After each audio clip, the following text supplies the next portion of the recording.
नमस्कार साथियों, कौटिल्य गुरुकुल एकेडमी के ऑफिशियल यूट्यूब चैनल पे आपका हार्दिक स्वागत है। आज हमारे यहाँ पे जीएस का जो आरओ, एआरओ और पीपीसीएस और लोअर पीसीएस का एग्ज़ाम का एक मॉक टेस्ट लगवाया गया 13 जून को। तो उसमें हिस्ट्री और इकोनॉमी के कुछ क्वेश्चन थे, तो उन पर हम आज ज़रा थोड़ा बात करेंगे। तो सबसे पहले मैं देखने जा रहा हूँ ये कौटिल्य गुरुकुल एकेडमी, आप देख रहे हैं आज का ये एग्ज़ाम मॉक टेस्ट हुआ है, एमसीक्यू बेस्ड है। तो सबसे पहला प्रश्न इसमें क्या था, 13वीं शताब्दी में खराज क्या था। तो 13वीं शताब्दी में जो खराज था वह एक कृषि पर कर था। दूसरा प्रश्न आता है, देखिए वैसे तो ये सभी भूमि कर माफी नहीं था, संचित कृषि पर कर नहीं था, ये था केवल कृषि पर कर। ठीक है, आपको दिखाई दे रहा होगा। चलिए आगे देखते हैं, इनमें से किस स्रोत से हमें सिंध का विस्तृत वृत्तांत प्राप्त होता है। तो देखो खजानुल पुदैते नहीं है, तारीख फिरोजशाही नहीं है, बाद में लिखी गई थी। चचनामा जो है ये सिंध की पूरी विस्तृत व्याख्या करती है, चचनामा, जिसका राइटर भी हमें नहीं मिले हैं। किसने यह राय व्यक्त की कि महिलाओं को घर की चारदीवारी में रहना चाहिए और चरखा काटना चाहिए। तो ये दो व्यक्तियों ने कहा है, वो अमीर खुसरो कहते हैं और इशामी कहते हैं, इन दोनों का ये ऑप्शन बी सही है।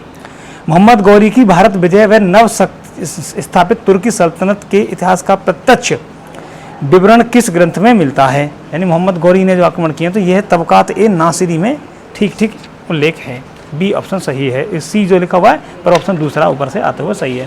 आगे देखते हैं, इनमें से किसे उर्दू शायरी का जनक कहा जाता है। तो जो उर्दू शायरी के, जो उर्दू लिखने के जो जनक हैं वो शमसुद्दीन वली हैं, उर्दू के शमसुद्दीन वली हैं। अब आगे देखते हैं, अगला प्रश्न हमारे सामने आ रहा है कि इनमें से कौन मोहम्मद गौरी का एक दास नहीं था। तो देखो गौरी का खिलजी दास था, जो इख्तियारुद्दीन बख्तियार खिलजी की बात कर रहा हूँ, ताजुद्दीन जालदौज, कुतुबुद्दीन ऐबक, नसरुद्दीन कोबाचा, पर शमसुद्दीन इल्तुतमिश नहीं था, क्योंकि यह ऐबक का ही गुलाम था। तो यह डी ऑप्शन सही है। निम्नलिखित भारतीय नरेशों में से किसने सर्वप्रथम मोहम्मद गौरी को पराजित किया, ये आपको ध्यान रखना है। तो देखो सबसे पहले भीम द्वितीय ने पराजित किया था, क्योंकि पृथ्वीराज चौहान से उसकी बाद में लड़ाई होती है, विद्याधर चंदेल, और ये बाद में लड़ते हैं जयचंद। तो तीसरे वाले जो कन्नौज का युद्ध है उसमें हारे थे, तो भीमदेव द्वितीय, जो कि सन 1178 की घटना है। निम्न में से किस लेखक ने प्रसिद्ध पुस्तक किताबुल हिंद का अंग्रेजी में अनुवाद किया। तो एडवर्ड सी सचाऊ ने ये अनुवाद किया है। महमूद गजनवी के आक्रमण के समय हिंदू शाही राज्य की राजधानी कहाँ पे थी। महमूद गजनवी के आक्रमण के समय जो हिंदू शाही जो वंश था, जम्मू कश्मीर में चल रहा था, उसकी राजधानी थी उदयभानपुर। अटक नहीं था, ये तो अलग है। काबुल पेशावर पाकिस्तान, काबुल अफगानिस्तान में, अटक अफगानिस्तान ये नहीं था। चलिए इनमें से सुमेलित कीजिए, सूचियों को सुमेलित करना है। तो अलबरूनी की किताब कौन सी है। तो अलबरूनी की इसमें दिखाई नहीं दे रही, पीछे है, मैं दिखाता हूँ। अमीर खुसरो ने लिखी थी खजानुल फतह, और अमीर खुसरो की है ये तारीख हिंद, और फ़क्रे जो मुदब्बिर हैं, फ़क्रे मुदब्बिर की है तारीख फ़खरुद्दीन मुबारक शाही, और अलबरूनी की है इंसाए महरू। ठीक है, तो इसका जो है क्या सही रहेगा, आप एक बार देखिएगा। अमीर खुसरो की है खजानुल फतह, अलबरूनी की है इंसाए महरू, और एनल मुल्क मुल्तानी की है अमीर खुसरो की, तो अलबरूनी की रहेगी तारीख हिंद। हाँ, मैं एक बार देख लिया हूँ, अलबरूनी की तारीख हिंद रहेगी, और अमीर खुसरो साहब की है खजानुल फतह, और एनल मुल्क मुल्तानी की है इंसानुल ये महरूर, और फ़क्र मुदब्बिर की है तारीख फिरोजशाही। ठीक है, ये रही। अब आगे चलते हैं। उत्तर भारत पर तुर्कों की विजय का एक महत्वपूर्ण पहलू नगरीय क्रांति थी, यह कथन किसका है। तो यह कथन सबसे महत्वपूर्ण है, और यह कथन इरफान हबीब साहब का है। अब आइए, सुल्तान महमूद गजनवी की भारत विजय का उद्देश्य क्या था। तो देखो धर्म प्रचार बिल्कुल नहीं था, साम्राज्य विस्तार बिल्कुल नहीं था, धन संग्रह था। निम्नलिखित मुस्लिम विजेताओं में किसने अपनी बहुजातीय सेना में हिंदुओं को नियुक्त किया। सबसे ज्यादा तो महमूद गजनवी ने हिंदुओं को नियुक्त किया था।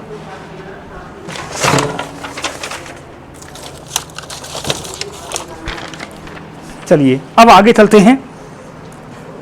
नेक्स्ट 15वां क्वेश्चन हम देख रहे हैं। 14वां क्वेश्चन, अलबरूनी के अनुसार कुषाणों के उत्तराधिकारी कौन थे जिन्होंने 10वीं और 11वीं सदी में उत्तर भारत पर शासन किया था। तो देखो जो थे ना वो गहड़वाल थे, हिंदू शाही वंश थे जिन्होंने उत्तर भारत पर शासन किया। गहड़वाल नहीं रहेगा, हिंदू शाही वंश थे।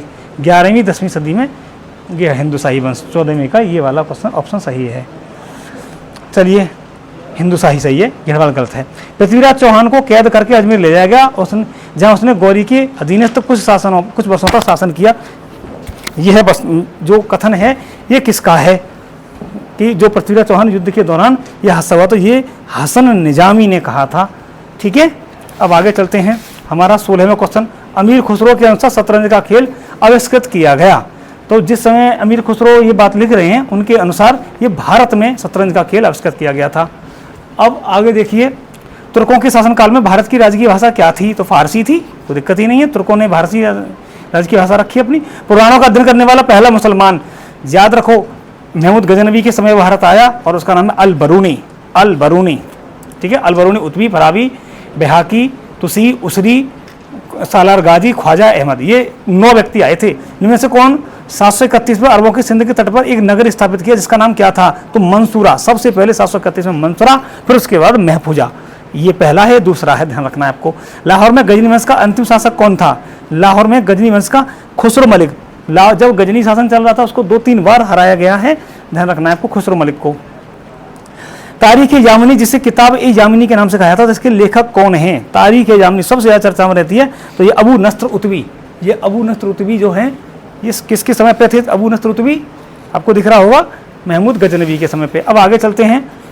ये प्रश्न था, एक विषय क्षेत्र जो हिंदुओं द्वारा अपेक्षाकृत उपचित रहा और जहाँ मुसलमान लेखकों ने अपनी निपुणता दिखाई। तो मुसलमान लेखक सबसे ज्यादा अपनी निपुणता किसमें दिखाते हैं? इतिहास लेखन में। इतिहास लेखन सबसे इंपॉर्टेंट, इसका सही रहेगा। उस विद्वान का नाम क्या था क्या नाम था जो महमूद गजनवी के साथ में भारत आया था? लगभग 1017 में भारत आया। ठीक है, ये थोड़ा गलत लिखा हुआ है, तो इसका सही है कि वो है अल बरूनी। अल बरूनी भारत आया था 71 से 27, 10 साल भारत में रहा। फिरदौसी कभी भारत नहीं आया, इब्न बतूता आया, लेकिन वो अल बरूनी महमूद गजनवी के साथ नहीं आया। चलिए, निम्न में से कौन मुइजुद्दीन गौरी के विरुद्ध चंदावर के युद्ध में मारा गया? तो राजा जयचंद मारा गया, कन्नौज का राजा जयचंद, घेरवाल वंश। निम्न में से किसने मुइजुद्दीन गौरी की हत्या की थी? तो मुइजुद्दीन गौरी की हत्या भैया खोखरों ने नमाज पढ़ते समय खोखरों ने इसकी हत्या कर दी थी, मुइजुद्दीन गौरी की। निम्न में से कालक्रमानुसार दिए गए कूट को व्यवस्थित करना है। सबसे पहले कौन आया? तो देखो, गजनवी 1000, ठीक है, कासिम 712, तैमूरलंग 1398, चंगेज खान 1221। तो देखो सबसे पहले 2, 1, 4, 3, 2, 1, 4, 3 कहाँ है? B option. बी ऑप्शन बिल्कुल ठीक है। इनमें से किसने नालंदा विश्वविद्यालय को किसने जलाकर नष्ट कर दिया? तो देखो ये गौरी का गुलाम हुआ करता था, इख्तियारुद्दीन मोहम्मद बिन बख्तियार खिलजी। बी ऑप्शन सही है 27 का। आगे चलते हैं। आगे इसमें हम देख पा रहे हैं फतेहनामा ग्रंथ का संबंध किससे है? तो फतेहनामा यह सिंध पर अरबों की जो विजय हुई थी उसके विषय में लिखा गया है। भारत के लोग सर्वप्रथम इस्लाम के संपर्क में किस प्रकार से आए थे? सिंध पर अरब विजय द्वारा, तुर्क आक्रमण द्वारा, मोहम्मद चिश्ती सूफी नहीं, मालाबार तट पर अरब व्यापारियों के आगमन पर सबसे पहले इस्लाम के संपर्क में आते हैं। 634 की घटना है। उत्तर भारत पर तुर्की के आक्रमण के समय गुर्जर प्रतिहार वंश के किस क्षेत्र में आधिपत्य रखे थे? गुर्जर प्रतिहार वंश हमेशा कन्नौज को जीतने में रुचि रखता था, तो उस समय पे तुर्की का आक्रमण समय ये कन्नौज पे थे। ये करना बिल्कुल ठीक चलेगा। इनमें से ग्रंथों पर विचार कीजिए और उनको कालानुक्रमानुसार सजाइए। फतवा जहांदारी, किताब उल हिंद, पृथ्वीराज रासो, तबकाते नासरी। देखो इनकी जरा एक बार हम डेट देख लेते हैं कैसे कैसे है। तो सबसे पहले किताब उल हिंद लिखी गई है लगभग महमूद गजनवी के साथ की, तो 1000 के आसपास लिखी गई 1718 में। इसके बाद लिखी गई है पृथ्वीराज रासो लगभग 1100 के आसपास, मतलब 1170-78 में है ना, पृथ्वीराज चौहान के आसपास। फिर लिखी गई है तबकाते नासिरी 1200 के आसपास और फतवा जहांदारी 1300 में। तो यानी हो गया 3-2-4-1, 3-2-4-1। डी ऑप्शन बिल्कुल ठीक रहेगा इसका। निम्न में से सूची को सम्मिलित कीजिए और सूचित की गई कोटों को सही उत्तर लिखिए।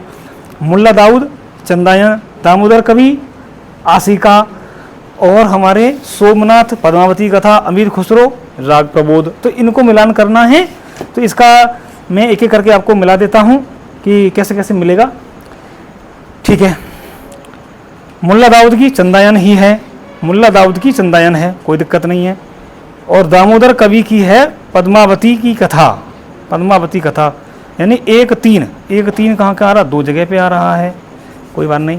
और अमीर खुसरो की है आशिका, यानी कि 1-3-2 कहीं आ रहा है, 1-3-2, 1-3-2, 1-3-4 राग प्रबोध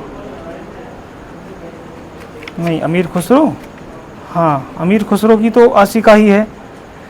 तो डी का 2 किस में आ रहा है? बी में। डी का 2 है, अमीर खुसरो की डी का 2, क्योंकि इनकी आशिका है, तो ये वाला बी ऑप्शन सही है।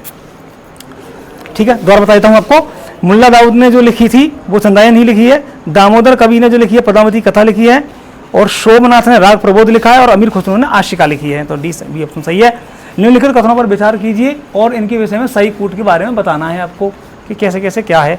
चलिए नीचे देखिए कथनों का। तो भारत पर तुर्की आक्रमण सफल हुए, उत्तर भारत में राजनीतिक एकता नहीं थी। ये दोनों बातें सही हैं बिल्कुल, और तुर्की आक्रमण भी इसी वजह से सफल हुए। इसका मतलब कारण कथन एक और कारण दोनों सही हैं। कारण आर कथन एक ही सही व्याख्या करता है, बिल्कुल ए सही है, सही व्याख्या कर रहा है।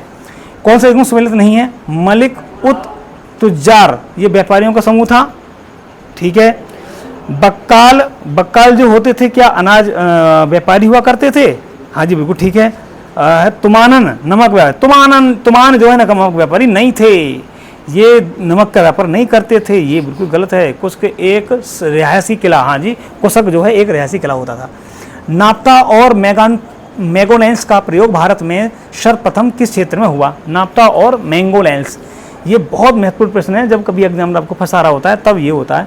तो सबसे पहले 712 के में ये प्रयोग में नहीं हुआ, खजुराहो में, दक्कन में, पानीपत, तीनों में हुआ है, 712 में नहीं हुआ है। निम्नलिखित खलीफाओं को कालक्रमानुसार सजाइए। अली, उमर, उस्मान और मुआविया। अली, उमर, उस्मान, मुआविया।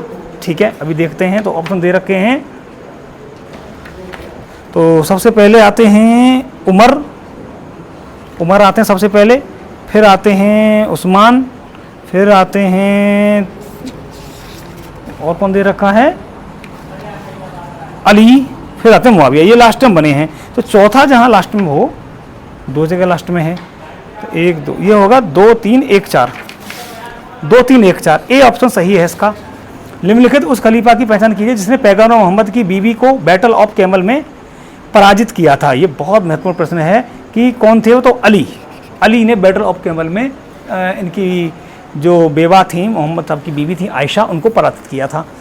सर्वप्रथम किसने जमींदार शब्द का प्रयोग किया? बहुत अच्छा प्रश्न है कि किसने सबसे पहले जमींदार शब्द का प्रयोग किया? तो अमीर खुसरो ने। निम्न में से कौन एक युग्म सही नहीं है? मदन वर्मा, चंदेल, सिंधुराज, 39% देख रहे हैं, सिंधुराज, चहमान, ओ ये गलत है, सिंधुराज चहमान इसका था ही नहीं। बागपति परमार के थे, चंद्रदेव घेड़वाल के थे, पर ये नहीं है सही। किस उर्दू कवि को कविता का भगवान कहा जाता है? बहुत इंपॉर्टेंट प्रश्न। मीर तकी मीर। तुर्कों में अपने साथ कौन से वाद्य यंत्र लेके आए थे? तो रबाब, सारंगी, सितार, बांसुरी, बीड़ा, तबला, ये तो हमारे था पहले, तानपुरा हमारे यहाँ थे, सितार हमारे थे, रबाब और सारंगी वो लेके आए थे तुर्क, ये सही है। अगला प्रश्न यहाँ देखते हैं, नीचे दे रखा तारीख मुबारक शाही नामक पुस्तक के लेखक कौन हैं? तो इसके लेखक हैं याहिया बिन अहमद। याहिया बिन अहमद।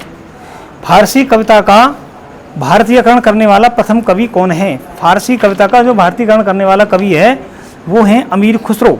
अमीर खुसरो के अनुसार शतरंज का खेल आविष्कृत किया गया, इनके अनुसार यह भारत में आविष्कृत किया गया।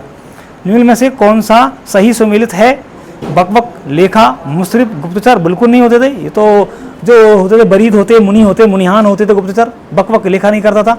और आते हैं मुतसर्रिफ, हाँ ये शाही कारखाने का काम करने वाला था। बरीद शिष्टाचार का होता था, बरीद तो ये वो होते थे आपके गुप्तचर। निम्न में से किस सूफी संत ने चिंतामणि भट्ट की सुख सप्तती का तूतीनामा नामक फारसी संस्कृति में अनुवाद किया? शेख हमीदुद्दीन नागौरी, शेख फरीदुद्दीन, ख्वाजा जियाउद्दीन नक्शवी, ख्वाजा कुतुबुद्दीन बख्तियार काकी। नहीं, नक्शवी ने किया है। भारत की सर्वप्रथम कागज पर लिखी गई 1223 और 24 की हस्तलिखित पुस्तक कहाँ से प्राप्त हुई है? तो देखो सबसे पहले जो लिखी हुई प्राप्त हुई है वो गुजरात से प्राप्त हुई है।